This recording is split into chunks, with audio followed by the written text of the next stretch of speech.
नमस्कार दोस्तों, आज हम लोग बात करेंगे HR एनालिटिक्स के बारे में। तो मैंने क्या लिया है, दो टॉपिक लिया है। मैं देखूंगी कि एक्टिव और इनएक्टिव एम्प्लॉय कितना है और फीमेल और मेल एम्प्लॉय कितना है। तो यहाँ पे मेरे पास एक एम्प्लॉय डेटाबेस है। सो टोटल एम्प्लॉय 740 है। Okay, so out of 741 employee से मुझे निकालना है एक्टिव और इनएक्टिव एम्प्लॉय और मेल एंड फीमेल एम्प्लॉयज़। तो इसके लिए मैं क्या करूँगी, पिवट टेबल यूज़ करूँगी। तो कैसे करूँगी मैं आपको स्टेप बाय स्टेप बताती हूँ। पहले मैं मास्टर डेटा जाऊँगी, उसके बाद क्या करूँगी, पूरी डेटा को मैं सिलेक्ट करूँगी। तो मैं शॉर्टकट यूज़ करूँगी control shift. Okay, control shift एक साथ मैं प्रेस करूँगी, उसके बाद डाउन, उसके बाद राइट। ठीक है, कंट्रोल शिफ्ट उसके बाद डाउन एंड राइट एरो की यूज़ करूँगी। तो पूरा डेटा सिलेक्ट हो गया है।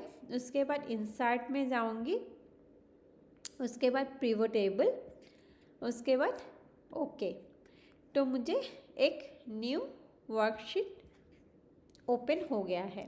तो यहाँ पे मैं दो ही इंफॉर्मेशन निकालना है, टोटल एक्टिव और इनएक्टिव एम्प्लॉय जो यहाँ पे लिखा है, और सेकंड फीमेल और मेल एम्प्लॉय। पहले इसका मैं ग्रिड लाइन हटा दूँगी, व्यू में जाऊँगी, उसके बाद ग्रिड लाइन मैंने हटा दिया है।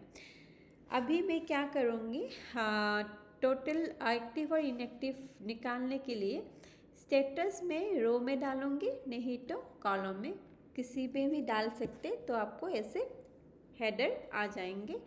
मैं यहाँ पे रो में डालती हूँ, ठीक है। और उसके बाद थोड़ा सा साइज में इंक्रीज कर देती हूँ, मे बी 20।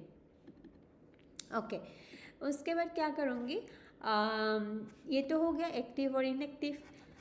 तो नंबर मुझे लेना है, तो कोई भी ऑप्शन आप डाल के वैल्यू में अगर डाल देंगे तो आपको नंबर भी दिखाई देंगे। तो एक्टिव एम्प्लॉय कितना है 530 और इनएक्टिव 211। तो यहाँ पे मैं लिख दूँगी स्टेटस। ओके, उसके बाद नंबर ऑफ एम्प्लॉयज़। ठीक है, उसके बाद मैं थोड़ा सा फॉर्मेटिंग वगैरह करूँगी। ओके, उसके बाद ये जो थिक बॉक्स बॉर्डर है उसको मैं क्लिक करूँगी। ये हो गया।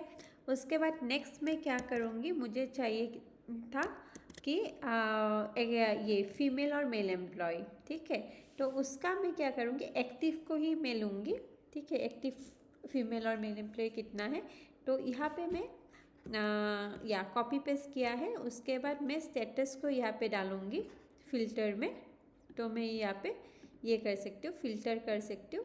उसके बाद मुझे फीमेल और मेल एम्प्लॉय जेंडर को मैं रो में डाल दूँगी। तो यहाँ पे मुझे फीमेल और मेल एम्प्लॉय मिल गया है। ठीक है, ये तो हो गया मेरा डेटा एनालिसिस। उसके बाद मैं उसको चार्ट में यूज़ करूँगी। तो इसको पहले मैंने सिलेक्ट किया, उसके बाद मैं इंसर्ट में गई, उसके बाद मैं यहाँ पे पाई चार्ट क्लिक किया, जो 3rd नंबर ऑप्शन है उसको मैं क्लिक किया। उसके बाद ये आ गया। तो यहाँ पे थोड़ा सा मैं डिज़ाइन वगैरह फॉर्मेटिंग वगैरह करूँगी। तो मैं डिज़ाइन में जाऊँगी, उसके बाद ये मैंने सिलेक्ट किया है। यहाँ पे मैं लिख दूँगी number of employees, number of okay, number employees, इसको हटा दूँगी। उसके बाद ये दोनों साइज़ में सेम ही साइज़ करूँगी। तो होम में जाऊँगी, उसके बाद मैं उसको 16 साइज़ कर दूँगी। और उसके बाद ये भी 16 है ऑलरेडी। ठीक है, तो कोई दिक्कत नहीं है। उसके बाद यहाँ पे जो नंबर होना चाहिए, जैसे एक्टिव कौन सा है, इनएक्टिव कौन सा है, कैसे करूँगी, पहले इसको सिलेक्ट करूँगी। उसके बाद एट डेटा लेवल में जाऊँगी, ओके, ये मैंने थोड़ा सा गलत कर दिया, रुकिए, क्योंकि मैंने टोटल भी सिलेक्ट किया, टोटल नहीं करना है, ठीक है। पहले मैं फिर से डिलीट कर दूँगी। स्टेटस, हाँ इसको सिलेक्ट करूँगी, ठीक है। ये स्टेटस टू इनएक्टिव में सिलेक्ट करूँगी। उसके बाद मैंने इंसर्ट में जाऊँगी, उसके बाद चार्ट, ओके। तो फिर से आगे मैं यहाँ पे थोड़ा सा फॉर्मेटिंग वगैरह करूँगी। डिज़ाइन में जाऊँगी, तो ये वाला मैंने सिलेक्ट किया है। यहाँ पे मैं लिख दूँगी नंबर ऑफ़ एम्प्लॉयज़, तो इसको मैं डिलीट कर दूँगी, टोटल को डिलीट कर दूँगी। उसके बाद एक्टिव का साइज़ थोड़ा सा इंक्रीज़ कर दूँगी, मे बी मैं 16 रखूँगी, यहाँ पे भी 16 ही है, करेक्ट। तो इसका साइज़ थोड़ा सा बड़ा कर देती हूँ, तो आपको देखने में दिक्कत ना हो। उसके बाद मैं क्या करूँगी, अभी यहाँ पे मुझे नंबर चाहिए, तो पहले मैं इसको सिलेक्ट करूँगी चार्ट को। उसके बाद एड डेटा लेवल में मैं जाऊँगी, ओके। उसके बाद फिर से आप ये कर सकते हैं, यहाँ पे सिलेक्ट कीजिए, एड डेटा लेवल में जाइए। पहले मैंने इसको सिलेक्ट किया, उसके बाद ये एक साथ भी कर सकते हैं आप, ठीक है।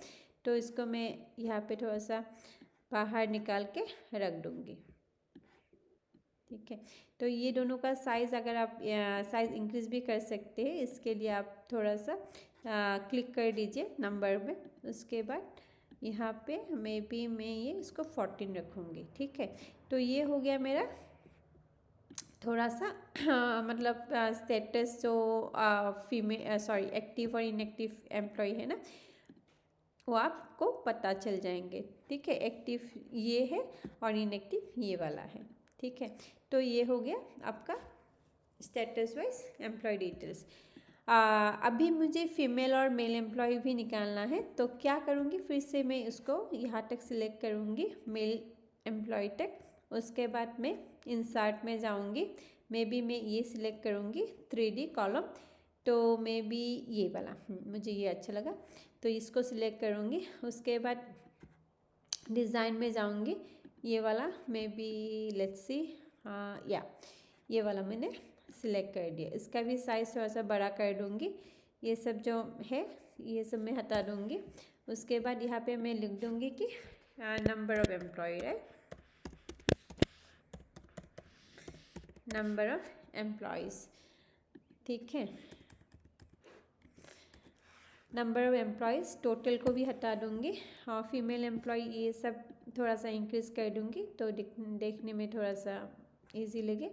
इसका भी मैंने साइज़ थोड़ा सा इंक्रीज़ कर दिया, 16 कर दिया इसका, ठीक है। तो ये टाइम्स न्यू रोम किया है, इसको भी मैं सेम ही करूँगी, टाइम्स न्यू रोम, ओके। इसको भी मैं टाइम्स न्यू, ठीक है।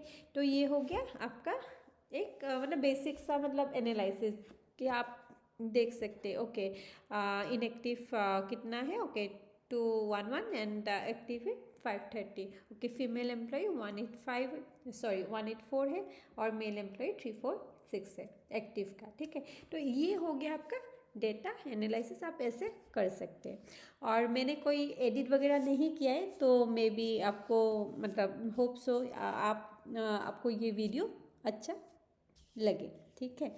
और अगर इन्फॉर्मेटिव लगा ये वीडियो, तो आप सब्सक्राइब और लाइक भी कर सकते हैं। Thank you.